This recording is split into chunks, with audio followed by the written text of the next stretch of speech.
Hello everyone, welcome back to PCS journey. आज हम लोग डिस्कस करेंगे आईबी का जो नोटिफिकेशन हाल ही फिलहाल में रिलीज हुआ था एसीआईओ पोस्ट के लिए, उसके बारे में डिस्कस करेंगे कि कैसे इस एग्ज़ाम को अप्रोच कर सकते हैं और पीवाईक्यू जिसमें कैसे पूछे गए हैं और हमारे बचे हुए 20 से 25 दिनों में कैसे इस एग्ज़ाम को टारगेट करेंगे। एग्ज़ाम आपका मोस्ट लाइकली शेड्यूल है जनवरी 2024 के एंड में, तो एग्ज़ाम हो जाएगा 2024 के जनवरी एंड में। तो हम लोग अगले 20 से 25 दिन में इस एग्ज़ाम को किस तरह से टारगेट करेंगे कि हमारा एक राउंड रिवीजन भी हो जाए और इसके जो सिलेबस है वो हम कवर कर ले। ठीक है, तो सिलेबस प्रॉपर वे में आपको नोटिफिकेशन में डिस्क्राइब नहीं किया गया है। आपको इस एग्ज़ाम का स्कीम बता दिया गया है कि किस सेक्शन से कितने प्रश्न पूछे जाएंगे, क्या नेगेटिव मार्किंग होगी और कितने आवर्स आपको दिए जाएंगे। ये सब हम लोग आगे स्लाइड में डिस्कस करेंगे इस एग्ज़ाम के पैटर्न के बारे में, इस एग्ज़ाम के स्कीम के बारे में और इसमें पीवाईक्यूज़ किस तरह से पूछे गए हैं, प्रीवियस ईयर में किस तरह से सवाल पूछे गए हैं, वो सारे चीज़ इसमें मैंने इंक्लूड कर दिया है। तो आपको ये वन स्टॉप सॉल्यूशन है, इसको देख के आप अपने एग्ज़ाम को प्लान कर सकते हैं। 995 वैकेंसीज़ है, बहुत अच्छी वैकेंसीज़ है, बहुत अच्छी जॉब है ये। इस तरह के पोस्ट काफ़ी रेगुलर तो नहीं होते हैं, बट ये इस बार आया है, लास्ट 2021 में आया था। तो उसके पेपर को हम लोग देखेंगे और किस तरह से इस एग्ज़ाम को हम लोगों को टारगेट करना चाहिए, क्या अप्रोच होना चाहिए, उसको लेकर यहाँ डिस्कस करेंगे। ठीक है, स्टार्ट करते हैं अपने स्लाइड को, अपने डिस्कशंस को कि क्या होना चाहिए। ठीक है, तो स्लाइड में मेंशन है कि exam to be conducted in January end, तो मोस्ट लाइकली है कि जनवरी एंड में आपका एग्ज़ाम शेड्यूल होगा। तो वो आपको नोटिस के जरिए बता दिया जाएगा कि एग्ज़ाम कब होगा, बट मोस्ट लाइकली जनवरी के एंड में होगा। सबसे पहले इसके स्ट्रक्चर को समझते हैं कि एग्ज़ाम का हमारा स्ट्रक्चर क्या है। 3 स्टेज में हमारा एग्ज़ाम है। फर्स्ट स्टेज ऑनलाइन होगा और सेकेंड डिस्क्रिप्टिव पेपर होगा और थर्ड हमारा इंटरव्यू होगा। एक बात यहाँ पर नोट करने वाली बात है कि ये तीनों पेपर जो हम लोग देंगे, आप लोग जब दीजिएगा ये तीनों पेपर, तो ये हमारा जो मेरिट लिस्ट बनेगा, जो फाइनल मेरिट लिस्ट होगा 995 पोस्ट के लिए, उसमें ये तीनों राउंड के फर्स्ट सेकेंड थर्ड तीनों स्टेज के मार्क्स कैलकुलेट किए जाएंगे और उसमें जो टॉप 995 स्टूडेंट्स होंगे उन्हीं का सिलेक्शन होगा। तो ये हमेशा ध्यान रखना है कि पीटी आपका क्वालिफाइंग नहीं है, मेंस आपका क्वालिफाइंग नहीं है, आई मीन डिस्क्रिप्टिव क्वालिफाइंग नहीं है और इंटरव्यू केवल क्वालिफाइंग नहीं है। ये तीनों के मार्क्स आपको ऐड किए जाएंगे, इसलिए तीनों सेक्शंस में ही तीनों ही स्टेज में आपको अच्छे परफॉर्म करना है। तो ये सब नेक्स्ट हम लोग डिस्कस करते हैं इस एग्ज़ाम का स्कीम कैसा होगा। ठीक है, तो स्कीम नोटिफिकेशन में आपको बता दिया गया है कि टायर 1 में, जो टायर 1 इस एग्ज़ाम में होगा, उसमें 100 ऑब्जेक्टिव क्वेश्चन होंगे, एमसीक्यू बेस्ड होंगे। ठीक है, एक सेकेंड मार्कर मैं ले लूँ। 100 एमसीक्यू बेस्ड क्वेश्चन होंगे आपको, यहाँ मेंशन है 100 ऑब्जेक्टिव टाइप एमसीक्यू और 5 सेक्शंस में आपको डिस्ट्रीब्यूट होगा। सेक्शनल टाइमिंग इसमें नहीं है, सेक्शनल टाइमिंग का इशू नहीं है। ओवरऑल आपको 1 आवर दिया जाएगा। ठीक है, ओवरऑल आपको 60 मिनट प्रोवाइड किया जाएगा और उसमें आपको 100 क्वेश्चन 100 मार्क्स के होंगे। पर क्वेश्चन 1 मार्क्स असाइन होगा। तो 5 सेक्शन हमारा करंट का सेक्शन है, जनरल स्टडीज़ का सेक्शन है, ये दोनों मिला के 40 मार्क्स कॉन्स्टिट्यूट करता है। ठीक है, 40 marks 40 question is equals to 40 marks. और न्यूमेरिकल एप्टीट्यूड है हमारा, रीजनिंग का सेक्शन है और एक इंग्लिश का सेक्शन है। ये 20 सब सेक्शन से है और ये इज इक्वल्स टू 60 मार्क्स हमारा कॉन्स्टिट्यूट करता है। तो टोटल 100 मार्क्स का हमारा पेपर है, 1 आवर आपको टाइम अलॉट किया जाएगा। ये हमारा टायर 1 का सेटअप है। दूसरा समझते हैं टायर 2 जो है डिस्क्रिप्टिव पेपर होगा, इंग्लिश का बेसिकली पेपर है, वो 50 मार्क्स का है। उसमें 30 मार्क्स के आपके एसे पूछे जाएंगे और कॉम्प्रहेंसर और प्रेसिज मिला के 10 मार्क्स के आपके 20 मार्क्स के पूछे जाएंगे ये। ठीक है, जब ये आप क्वालिफाई कर लेंगे तो आपको इंटरव्यू राउंड के लिए बुलाया जाएगा और फिर ये आपका इंटरव्यू होगा कुछ मार्क्स का, फिर फाइनल ये तीनों का मार्क्स जोड़ के आपका मेरिट प्रिपेयर होगा। ठीक है, फाइनली आपका मेरिट, ये तीनों राउंड के मार्क्स को जोड़ के आपका मेरिट प्रिपेयर होगा। एक बात और यहाँ पे मेंशन है कि आपका नेगेटिव कितना होगा, तो यहाँ पे मेंशन कर दिया गया है जो टायर 1 में आपका जो नेगेटिव होगा वो 1/4 होगा, 1/4 आपका नेगेटिव मार्क्स रहेगा। ठीक है, तो ये ध्यान में रखना है। फिर देखते हैं कि हम लोग इस एग्ज़ाम को अप्रोच कैसे करेंगे।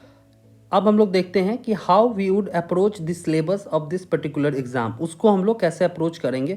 सबसे पहले हम अपना जनरल इंग्लिश की बात करते हैं कि जनरल इंग्लिश के लिए क्या करना है। तो जनरल इंग्लिश के लिए जो 20 मार्क्स के आपके क्वेश्चन पूछे जाएंगे, 20 मार्क्स के क्वेश्चन पूछे जाएंगे, 20 क्वेश्चंस पूछे जाएंगे 20 मार्क्स के लिए। तो उसके लिए आपको क्या करना है, नीतू मैम का जो वॉल्यूम 1 बुक आता है इंग्लिश का, उससे क्या करना है, यहाँ पे मैंने टॉपिक मेंशन कर दिया है। टॉपिक मेंशन कर दिया जैसे कि syno anto, 1 word substitution, idioms and phrases, parts of speech, cloze test error detection के कुछ नियम्स होते हैं, जो टॉप 50 नियम्स या फिर जो टॉप 20 नियम्स है, जो भी उसके रूल्स है वो देख के जाना है, और पारा जम्बलिंग सेंटेंसेस देखना है। ये टॉपिक्स अगर कर लेते हैं तो हर सेक्शन से 2-3 प्रश्न होते हैं, कुल मिलाकर इससे 20 प्रश्न इन्हीं टॉपिक से आपके बन जाएंगे। ये मोस्ट इंपॉर्टेंट टॉपिक्स है, इसको आप कवर करके जाएंगे। मैम का जो बुक है बहुत ही अच्छा बुक है, सभी लोग फॉलो करते हैं और आपको भी फॉलो करना चाहिए। लास्ट डे में वो रिवीजन में भी हेल्प करता है और वो बुक अच्छे से आप समझ सकते हैं, आपको किसी की हेल्प की ज़रूरत नहीं है, तो आप उस बुक से इस चीज़ को कर सकते हैं, इंग्लिश के सेक्शंस को। ये मैंने यहाँ पे PYQs इंक्लूड कर दिया इस स्लाइड में, ताकि आपको सहूलियत हो, ताकि आप देख सकें कि प्रश्न किस तरह से पूछे जाते हैं। ठीक है, तो यहाँ पे मैंने जो PYQ क्वेश्चन है इंग्लिश सेक्शन का 20 क्वेश्चन जो आया था 81 से यहाँ पे 91, और एक स्लाइड और इसमें जिसमें 100 तक क्वेश्चन है। ठीक है, तो 20 क्वेश्चन मैंने यहाँ पे मेंशन कर दिया है। आप वीडियो को पॉज करके क्वेश्चन देख सकते हैं और सॉल्व भी करने की कोशिश कर सकते हैं, और इससे ये हम फाइंड आउट करेंगे कि क्वेश्चन हमारा किस तरह का पूछता है। ठीक है, जैसे कि यहाँ हम लोग देखेंगे एरर बेस्ड यहाँ पे क्वेश्चन है। ठीक है, यहाँ पे मोस्ट अप्रोप्रिएट मीनिंग पूछ रहा है अंडरलाइन वर्ड का। फिर देखेंगे और किस तरह का क्वेश्चन है इसमें, यहाँ जूम करके देखते हैं। यहाँ पे हमारा एंटो का क्वेश्चन है, एंटोनिम्स पूछ रहा है, most opposite meaning in word, ये इसका एंटो पूछ रहा है। फिर देखेंगे, फिर आगे देखते हैं कि किस तरह के प्रश्न इसमें पूछे गए हैं।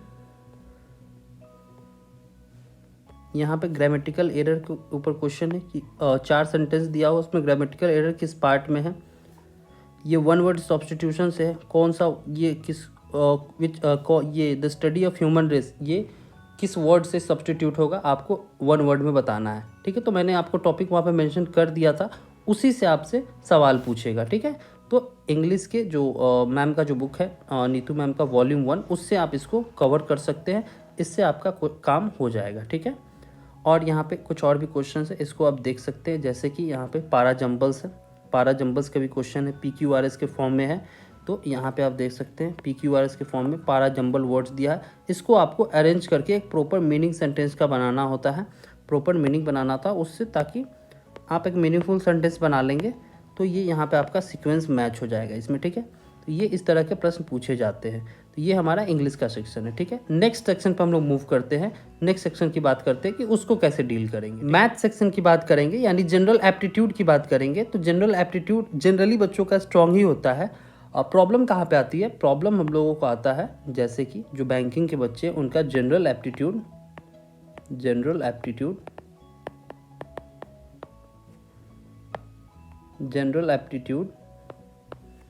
Plus reasoning,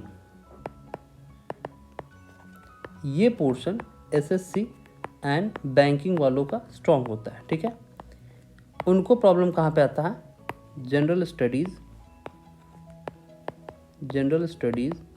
plus current affairs, इस पोर्शन में उनको प्रॉब्लम आता है।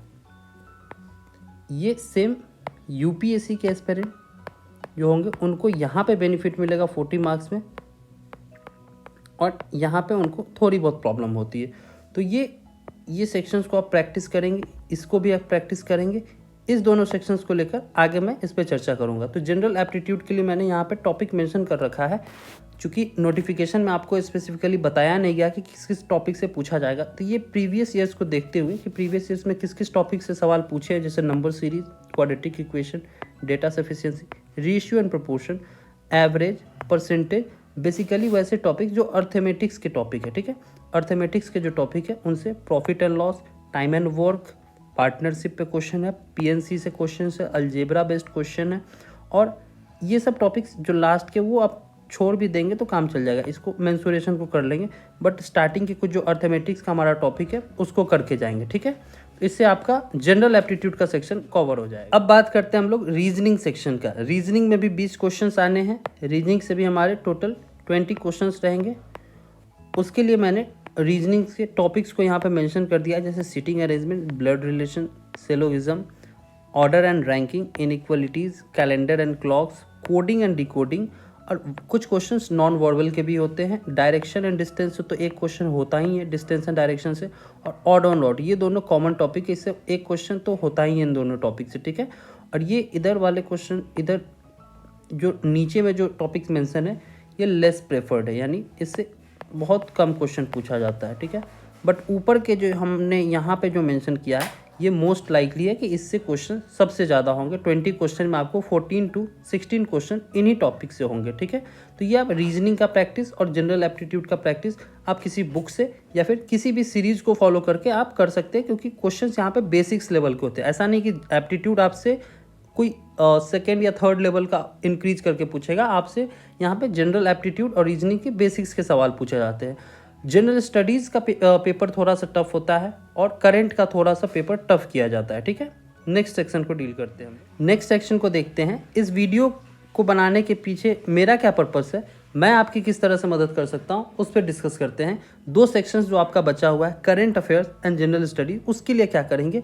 तो उसके लिए आपको कुछ नहीं करना है। What I can do for you, ये इसका जवाब मैं देता हूँ कि current affairs general study is my responsibility. For current affairs and general studies is my responsibility. उसके लिए आप PCS जर्नी के चैनल पे कम्प्लीटली रिलाई कर सकते हैं। ये दोनों सेक्शन जो 40 मार्क्स कॉन्स्टिट्यूट करते हैं उसके लिए आप मुझ पे रिलाई कर सकते हैं। और इसके लिए मैं एग्ज़ाम से 15 डेज़ पहले आपको करंट का टोटल नोट्स, क्योंकि करंट के जो क्वेश्चन है लास्ट 1 ईयर के पूछे जाते हैं, तो सारे सोर्सेज को मिला के प्रीवियस ईयर्स को देखते हुए मैं क्वेश्चंस फ्रेम कर रहा हूँ और आपको 1 या 2 वीडियो के माध्यम से एग्जाम के 15 दिन पहले मैं सारे क्वेश्चंस प्रोवाइड कर दूंगा।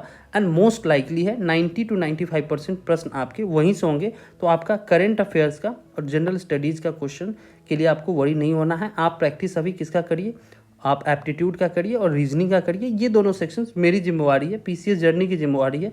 मैं जिम्मेवारी ले रहा हूँ तो उसको निभाऊंगा भी, और एग्जाम से पहले इन दोनों सेक्शंस को मैं अच्छे तरीके से करा दूंगा ताकि आपका ये 40 मार्क्स सिक्योर रहे, ठीक है। क्योंकि यहाँ पे परफॉर्म करना थोड़ा सा टफ होता है और यहाँ पे सिलेबस, यहाँ पे मैथ्स और रीजनिंग की तरह सिलेबस नहीं है। यहाँ पे सिलेबस बहुत वाइड है, बहुत वास्ट है, ठीक है। सिलेबस बहुत वास्ट है और अभी के टाइम पे अगर आप जनरल स्टडीज़ को कवर करने जाएंगे तो आपका बहुत कुछ छूट जाएगा। तो मुझे आइडिया है कि कौन से सेक्शन से प्रश्न उठाए जाते हैं, किस तरह के क्वेश्चन उठाए जाते हैं और कैसे एग्जामिनर का माइंड होता है क्वेश्चन फ्रेम करने के लिए। उन्हीं टॉपिक के ऊपर मैं रिसर्च करके आपको प्रोवाइड कर दूंगा, आपका उससे काम हो जाएगा। आप इसके लिए मुझ पर रिलाई कर सकते हैं, मुझ पर ट्रस्ट कर सकते हैं, ठीक है। यहाँ पे मेंशन है कि करंट अफेयर्स का वीडियो मैं लास्ट 15 डेज जब बचा होगा, जब भी आपका एग्जाम का नोटिस आ जाएगा, तो 15 days before your exam schedule, जब भी आपका एग्जाम शेड्यूल होगा उसके 15 डेज पहले करंट अफेयर्स का 1 या 2 वीडियो में, मैक्सिमम 2 से 3 वीडियो होगा, उससे ज़्यादा नहीं, उसमें मैं आपको टोटल करंट अफेयर्स 1 साल का प्रोवाइड कर दूंगा। 1 लाइनर भी, स्टेटमेंट बेस्ड, क्योंकि इसमें 1 लाइनर के साथ साथ स्टेटमेंट बेस्ड भी प्रश्न पूछे जाते हैं। तो वो सारी चीज़ें मैं आपको प्रोवाइड कर दूंगा, उससे आपका काम हो जाएगा और आप एग्ज़ाम में अच्छे परफॉर्म करेंगे, ठीक है। तो ये हमारा प्लान था, ये आपको बताना था। मैंने आज नोटिस भी डाला था कि इसको लेकर मैं आपसे बातें करूँगा कि कैसे हम IB एग्ज़ाम को टारगेट करेंगे और कैसे इस एग्ज़ाम को हम लोग एस कर सकते हैं, कैसे इस एग्ज़ाम को हम लोग क्लियर कर सकते हैं। वीडियो को देखने के लिए थैंक यू सो मच, और फिर हम लोग मिलते हैं अपने नेक्स्ट वीडियो में। अभी तो करंट का हमारा सीरीज आते रहेगा, जो सीरीज हमारा आता है न्यूज़पेपर एनालिसिस डेली, उसको आप देख सकते हैं, और जो थीम बेस्ड टॉपिक्स हम लोग करते हैं उसको आप देख सकते हैं। और IB के लिए मैं अलग से प्लेलिस्ट बना दूंगा जिसमें IB के करंट अफेयर्स और IB के लिए जो जनरल स्टडीज़ के सेक्शन है उसको मैं कवर करूँगा, ठीक है। Thank you so much.